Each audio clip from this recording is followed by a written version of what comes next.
I'm gonna get the opportunity now to tell you a bit about what the Quest is doing, what are we all about, kind of set up the roadmap for the day of what you're gonna hear about.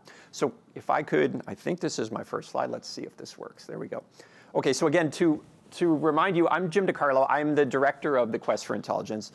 And I want to sort of start by something I always like to say at the beginning of my talks, which is something that many people find maybe strange, but I think all of us, maybe all of you, I hope, almost take for granted, which is that all the phenomena of the mind, I don't just mean how we perceive the world and how we act, the things that feel machine-like, but also our emotions, our sense of free will, everything that we are somehow emergent from this machine called the brain.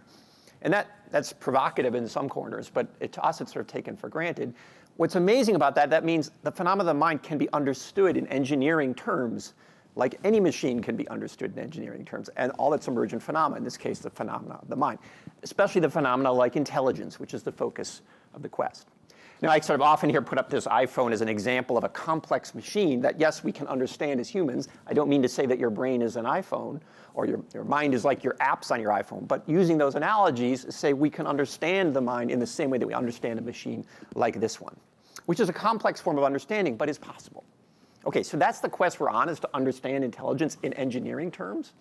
And what is intelligence? Well, intelligence is a very, very broad thing, not actually well defined, but we're going to say the collection of capabilities that we as humans exhibit, things like being able to do creativity, write poetry, or create math, or to somehow learn effortlessly, or to work together to build entire societies.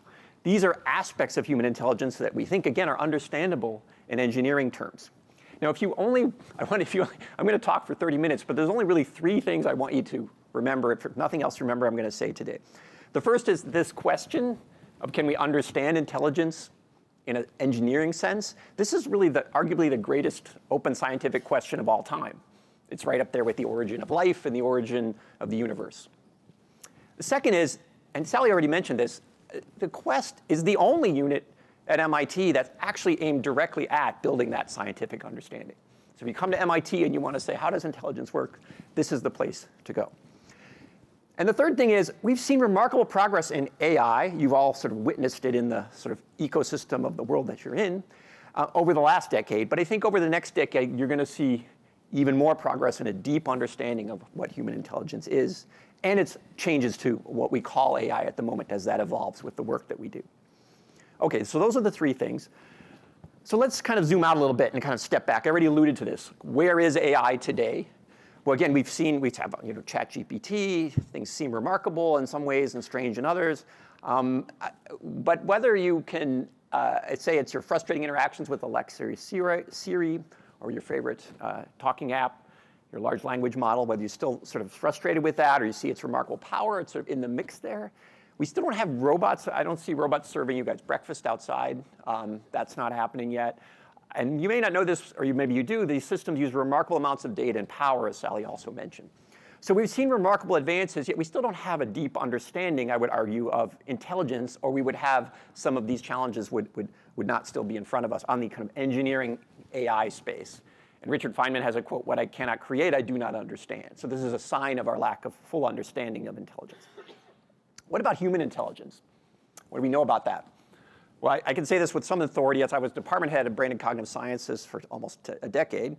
And I know we have a lot of data, we have a lot of textbooks, we have a lot of papers, yet we still can't make meaningful interventions in things like bipolar, autism, learning disabilities, or social conflict.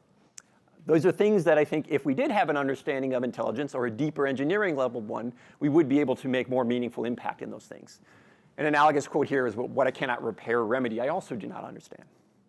So these are both signs, whether you're coming from an AI perspective or, say, a brain health sciences or education perspective, that we don't yet have a scientific understanding of intelligence. We humans don't yet have that. We have bits of it, but we haven't yet achieved that. But we at the Quest believe we have a strategy to achieve this ultimately interdisciplinary understanding. And I'm going to tell you about that strategy today. But I want to emphasize that when we say the Quest, it's not an administrative thing. It's a community of people that are on a quest to understand intelligence via the strategy that I'll outline for you. And when I say community, I mean in the broadest sense. Of course, faculty, students, postdocs, but also software engineers, staff, and the supporters, and many others. And I know many of you in this room, supporters in many ways. as background here, this just didn't emerge recently. We prepared for this quest at MIT for a while. We've attracted and hired new faculty and research scientists at the interface of natural and artificial intelligence. And as was mentioned, something that really nucleated these efforts was the Center for Brains, Minds, and Machines, a science and technology center started over a decade ago that was essentially the core of the quest. This is a center that I helped co-lead with my colleague Tommy Poggio. And we built through that center intellectual community, of which I've sort of already mentioned, faculty, students, postdoc, staff, and supporters. We also built training and outreach programs, and you'll hear more about that a bit later. And we actually launched a new undergraduate major, the so-called 6-9 major, which was one of the fastest growing majors at MIT. So we're building that community, and it's these amazing women and men that basically are the driver, the engine of what we're getting done in this research area. And again, we've been building that for a while. And part of our job now is to organize that collectively to effect. And I'm going to try to tell you how we're planning to do that. So the Quest is a research unit within the College of Computing. The College of Computing is in this amazing building that you're now sitting in. And it brings together activities from across the 5 schools of MIT, especially the natural and engineering sciences, but also all of the schools here. And right now we currently have we have organizing research across all of them, as Sally mentioned, trying to collectively organize around research mission themes that I'll show you in a minute. So we proved out as part of that CBMM effort that I mentioned the concept of bringing people together at the interface of neuroscience, computer science, and cognitive science. And we proved that out as an idea in building a community. We also identified places that we need to push harder, things that are sometimes even not what universities normally do, but that we've been pushing on that we need to do if we really want to make a difference here. And with help from our supporters, we're now able to take this beyond the initial nucleation of CBMM. And that's what I'm going to, again, tell you about today. The Quest is not just this logical organization, but we also are physically located. I've already alluded to that. This is MIT from the top here. If you zoom in on it, this is the corner of MIT that we're at. That's the MIT campus. 2 of the nuclei of efforts in natural intelligence and artificial intelligence are shown here. On the natural intelligence side is the Brain and Cognitive Sciences Complex. Again, I was department head of that, working in that unit for a decade. That's right next door to us. It's in green. That's not the only place we study natural intelligence at MIT, but it's a core nucleus. And again, core nucleus on the AI or engineering science is relevant here.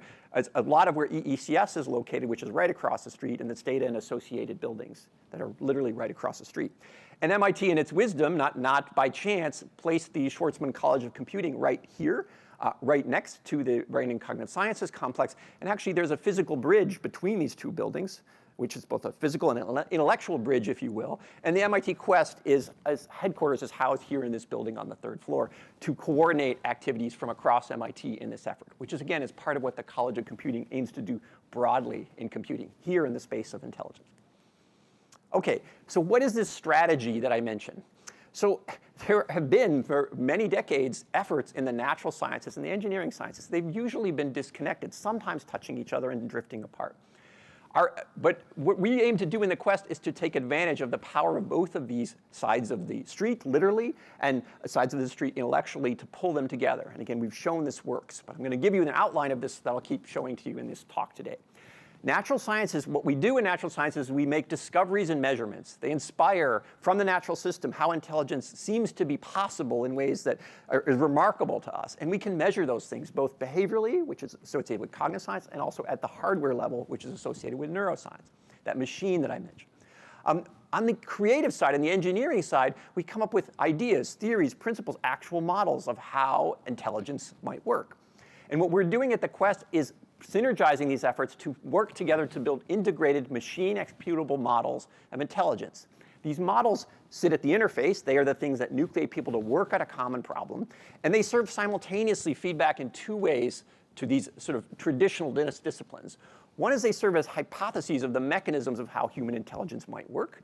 And second, they serve as new computing and engineering possibilities, ways that we might do better AI, new technology, more facing the engineering side. This cycle doesn't just turn once and we build a great model and we all celebrate and go home. It's actually the ability to turn these loops together that makes the system, as this learning system, if you will, work. And on the experimental side, that's easy to think about when you have a hypothesis of how intelligence might work, that you're going to now do new experiments to test that more finely, refine your hypothesis, keep improving, to iterate to make better and better hypothesis, which leads to better and better models of how our intelligence is working. That's how scientists think. We test, we retest, we never trust that we've got the answer. We keep looking for the truth. That's how natural science works. On the theory side, on the engineering side, we can take these same models and understand them more deeply. Why do they seem to work so well in this situation and not another? We can do theory around those things to build a deep theoretical understanding that can generalize even outside the domain of natural intelligence, which is, again, is a traditional history of how science has gone from approximate models to actually deep theoretical understanding. And so these models and artifacts turn into that kind of activity on that side. And then these loops spin to keep reinforming each other. This virtual loop, as I call it, will build a science of intelligence, which, again, we don't yet have, but we're on the path to. The products of this loop are not just papers or academic understanding. They will have impact. And we can think about the sort of two major types of impact here. They will lead to next generation industry AI. I'll say a few words about that. We believe that there will be impact in that space. And on the more natural science, brain and cognitive sciences facing space, we expect new cognitive and neurotechnologies. And I'll say a bit about how we think about those right now and kind of get you to dream a little bit about how that might go. So before I tell you about that in a little more detail, let me sort of back up and say, well, Jim, why do you believe this will work? Well, part of the reason is we already have seen it work. We've seen it work in a subdomain of intelligence that's associated with early vision. So the way this work went was over decades, neuroscientists and cognitive scientists studied a set of brain areas involved in visual recognition, being able to say whose face this is, for example. We knew there were millions of neurons connected together in sort of a rough architecture shown here. And they somehow gave rise to our ability to do that, but we didn't have any idea how that worked in engineering terms. On the engineering sciences, there was much effort in things like computer vision, but it was when engineers started building in the style of what was inspiring from the brain and cognitive sciences that they led to a sort of class of networks like this one shown here. This is an artificial neural network, and that led to transformative advances in both fields. Better models to do computer vision on the tech side, and a deeper understanding of what those neurons are doing to give rise to our visual capabilities on the brain and cognitive sciences side. In fact, this work, these transformations happened over a decade ago in around 2012. This is an article from that time where scientists and engineers were starting to use these kinds of styles of networks to make remarkable advances based on how the brain recognizes patterns. These were called deep networks at the time. They're still called deep networks. These deep artificial networks later were modified to a more general class called transformer networks. Those are what you're now driving everything you see in things like ChatGPT. So this was sort of the nucleus of a change point in this strategy, showing that it can work to effect in both sides. And you maybe hear less about it because you don't see quite the AI impact, but this has had huge impact on the sensory systems on the neurosciences side and beyond as well in the brain and cognitive sciences side. Okay, so we've seen that work, and we think it will work at a bigger scale for bigger problems beyond just saying what's in an image like the one I showed you there. And so that's our overall strategy, is to make that happen. So to organize this strategy, we're not trying to solve all of intelligence at once. We're focused on particular domains where we think are ripe for progress. So we call these things missions. So MIT Quest research is organized around things that are missions, each rooted in a foundational question of intelligence. So let me give you an example. Perceptual intelligence. This is how we actually just look at the world or hear the world or feel the world and are able to infer latent content. If you think about visually, to just know that there are objects in this room, that there are people in this room, and where they are in the relationships to each other. The ability to extract that so-called latent content is what perceptual intelligence is about, supporting the building of internal world models that can go beyond, can be grounded in the world in the embodied intelligence mission, to know that these things are physical grounding, to predict what would happen with certain actions in the world when you act in the world, to react to things as they happen, and to even plan over long-range horizons there, which is part of the embodied intelligence mission. In the development of intelligence mission, we're focused on studying children and how they even, in some sense, their minds and their brains know to build these concepts in the first place. The idea of having internal world models at all, how do they develop them? And what can we learn from them when they're just in their infancy and as they develop, so that we can see how those things might scale up into adulthood, beyond the sort of physical objects in the world, into more abstract concepts that especially adults are used to work with, and it's part of our intelligence.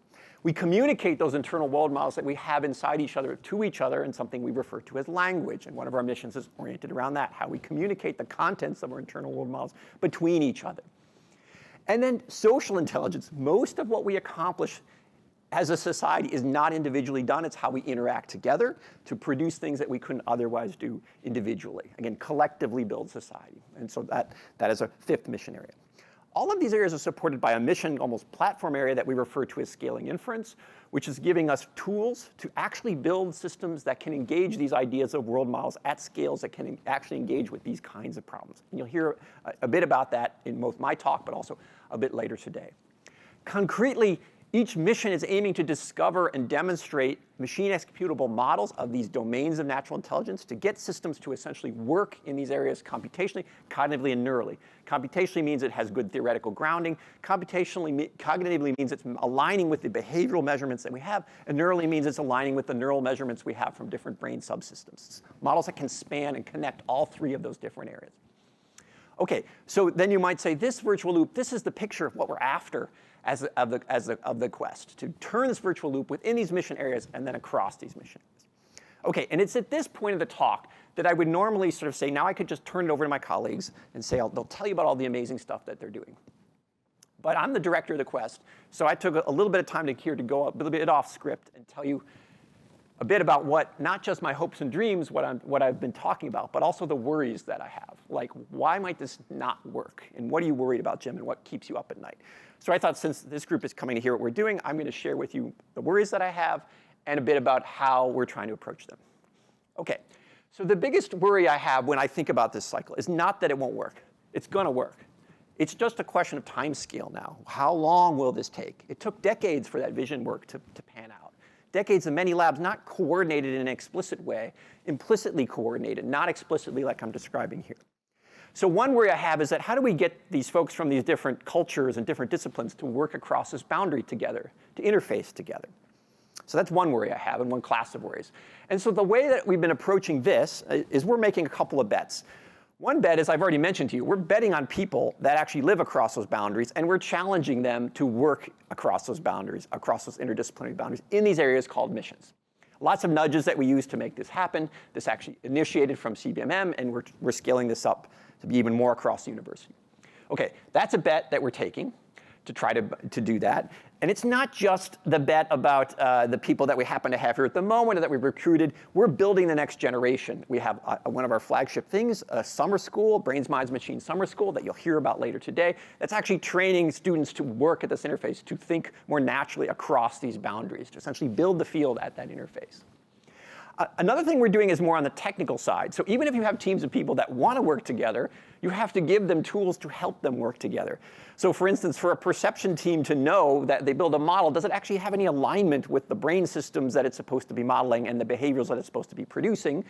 We have spent a number of years building software platforms. There's a general class of platforms called brain score platforms that allows us to do what we call integrative benchmarking.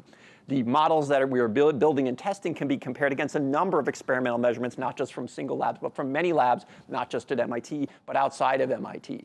So this is both a contribution to open science and a tool to rally people to work together around these mission areas. For instance, we've already stood this up in perception and language, and we aim to do this for all 5 missions. So we have engineers supporting this platform as a technical support to help make that integration happen.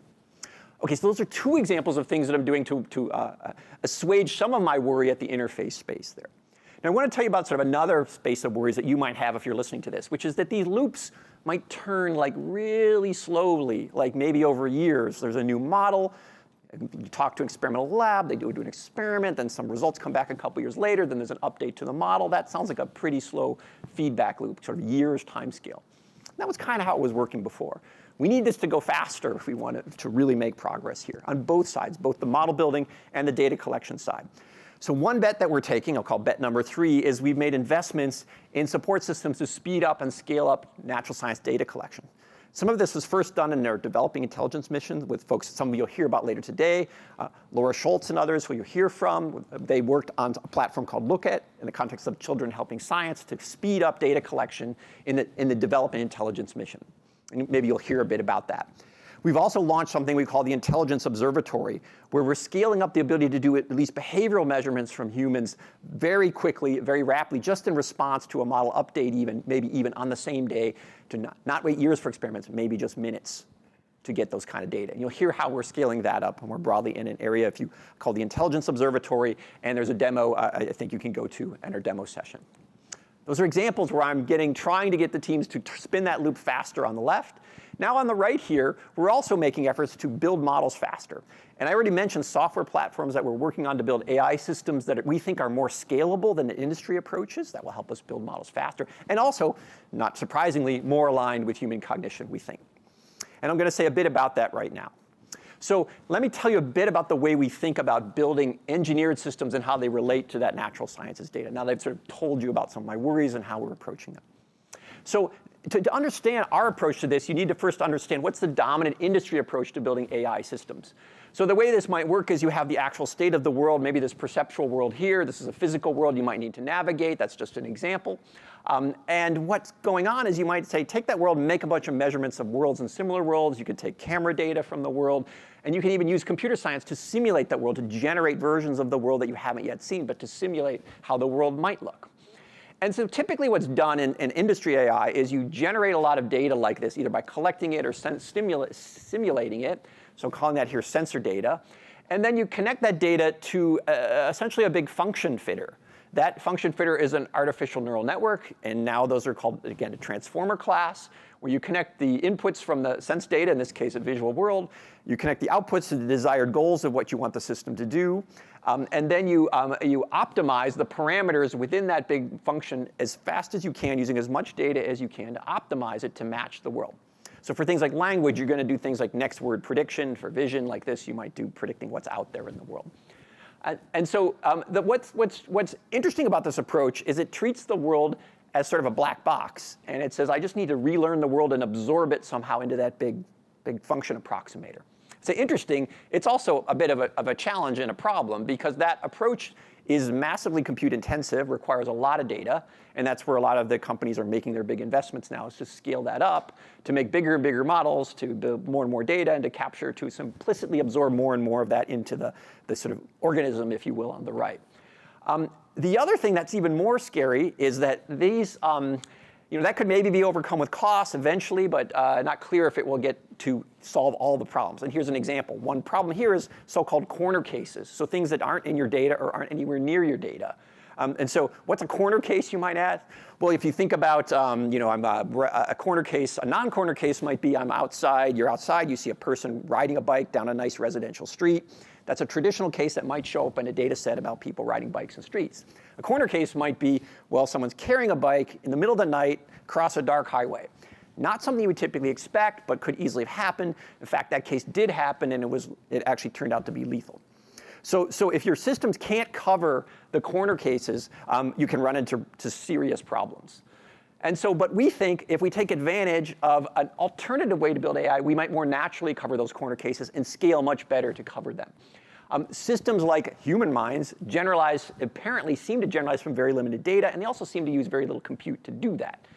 And we think the way they do that is by not trying to reconstruct the world as a big black box there, but they actually are able to internally simulate the world, at least to some degree, to have internal world models that can generate possibilities inside their minds. And so that run in hardware on their brains. And by doing that, they can be much more robust to things like those corner cases and learn from very limited data. And again, you're going to hear much about this today, that this is how we believe that human minds work differently in these current AI approaches. So this is we call these internal models of the world. And what the Quest is doing is trying to not just take those kind of concepts that I've described to you here, but turn them into actual computing reality, to turn them into actual engineered systems that engage with those concepts and can be tested, because there's many variants of that general concept idea. And so, for instance, in the area of our perceptual intelligence team, you can imagine internal world models of things like objects in the world and how they relate to each other. And you can imagine if you have models that have the notion of a bike and the abstract notion of carrying, that it's more natural to just put those things together and avoid the corner case that I mentioned there, just to give you a sense of intuition. And we think this goes far beyond things like perceptual intelligence, where you're seeing here, where you can imagine in a 3D space like this, but to more abstract concepts like how we think about each other, concepts of the mind that humans are able to do, and how we relate to each other, how we communicate with each other, things that have scaled up from that might be fundamentally grounded in the physical world like perception, but have scaled to be more abstract, but still use the same machinery to manipulate those internal world models to allow us to scale to intelligence problems well beyond just what's in front of us in our physical world here. And again, you'll hear about how that a bit later today. And this, again, generalizes, we think, from very limited data. Doesn't need to necessarily relearn the entire world from a data set. We think that will have impact in next generation industry AI as new ways of doing things. So for instance, the AI-facing impacts would be differentiated from current industry approaches in that not being dependent on massive data and compute. The resulting data AI is, by design, aligned with human intent because we're building these models to build models of how human minds work and what their internal models look like. We believe the AI decisions and actions from this kind of AI tech will be ultimately more explainable than the current systems, which absorb it somewhere inside those big functions. And industry is interested in this. Of course, they have to keep placing the bet on the thing that is running the race right now, which I outlined for you. But they are interested in what we're doing. They believe it might be the next generation breakthroughs. And so they're paying attention and collaborating with us on this as well. So we believe there will be AI industry impact on this side. I want to turn back to the brain and cognitive science side, the side I more grew up with. The impact as we build models of how human minds and brains work will also have other kinds of impact here on, I'll call broadly, cognitive and neurotechnologies. And I want to give you a sense of what I mean by that in a couple of quick examples. So in the area of area like this one, imagine there's a person there. It could be a worker in a factory. It could be a student trying to learn. It could be any situation where humans trying to gather knowledge from the world. This is an example which the team did a study of people playing games in this particular example shown here. All humans have inside of them some kind of hidden goals and plans while they're playing a game or working in the world. And if we have good models of how those goals and plans unfold and relate to each other, if we have those kind of, let's call them forward models of how humans are taking their data and their past knowledge and estimating what they should maybe do next, we can not just know kind of how those models are working, we can therefore predict where they're likely to go wrong. So we know something about their fallibility. And if we know something about where they're likely going wrong, then we have systems that are running those models predicting where they're going to go wrong. We can use those systems to predict a person's likely planning errors. And before the person actually makes those errors, we can, by inverting all this, make suggestions in effect, sort of explicitly maybe tell the person, here's another idea, other ways to cue the person to avoid those kinds of errors. What I'm trying, and we've actually done this kind of thing, and I'm telling you this because it gives you an example of this is all based on a deep model of what's actually going on inside the person's head that then turns into a support tech to help assist a person. And this is not just science fiction. Some of our team is working with Meta to test this in the metaverse. So this is an example of kind of a model at the sort of cognitive level and planning level. This is also true at even finer scales. So this is an example from our perceptual intelligence team where we have machine executable models of how patterns of light precisely affect brain states at the neural level. We can say how images coming in are affecting deep brain activity at the detailed neural level. And we can use those models to predict what's likely to happen next when a new image comes in. And what's cool about this is we can start to invert the model to design image changes that we might be able to produce a more beneficial brain state than the one that would have naturally occurred from an incoming image. And this means we believe we might be able to use this to positive therapeutic outcomes in areas like anxiety and mood disorders. This is all blue sky right now, but it's how we start thinking of these forward models, if you will, and inverting them to make potential impacts in spaces like those I outlined here. I want to kind of zoom out and say those are two examples of when we have machine executable models of unfolding brain and cognitive sciences states. There's a general playbook that we can run here. That playbook looks like this. Use the model to predict the person's next brain and cognitive state, their internal state. Invert that model to produce a desired change, something more beneficial, either a more beneficial brain state with different ways of cueing them. And so this playbook we're going to see playing over and over again as we develop better and better models of how our own minds and brains work. So that's impact on the neuro and cognitive technology side.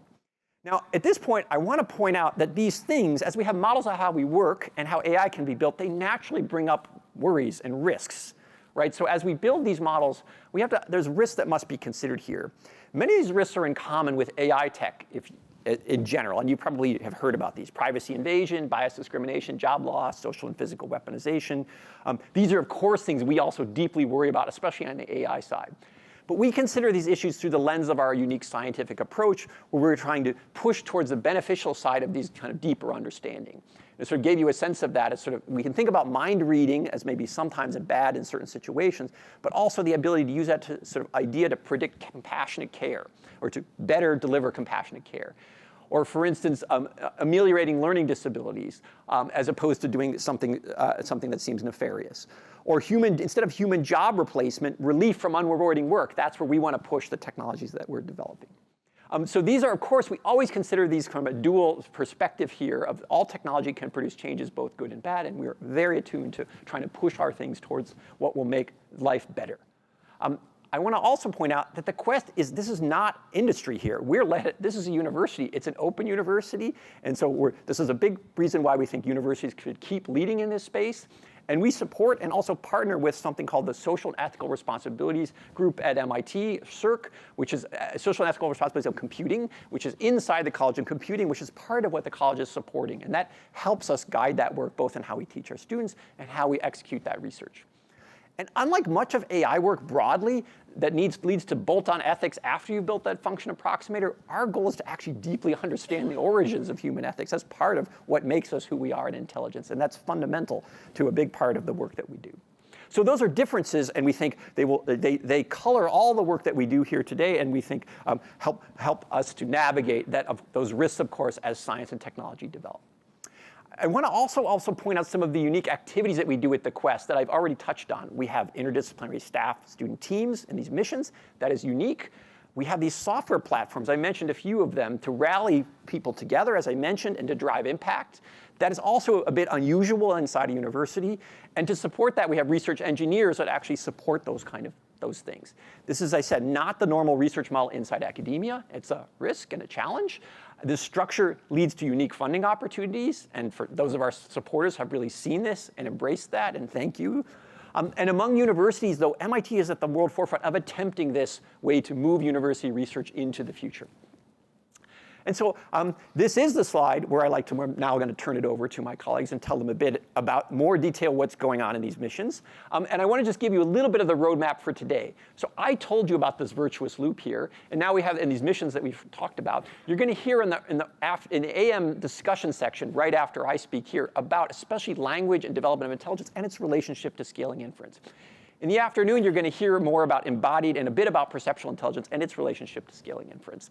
And all this is going to kind of include those discussions of world models as I've been forwarding for you already.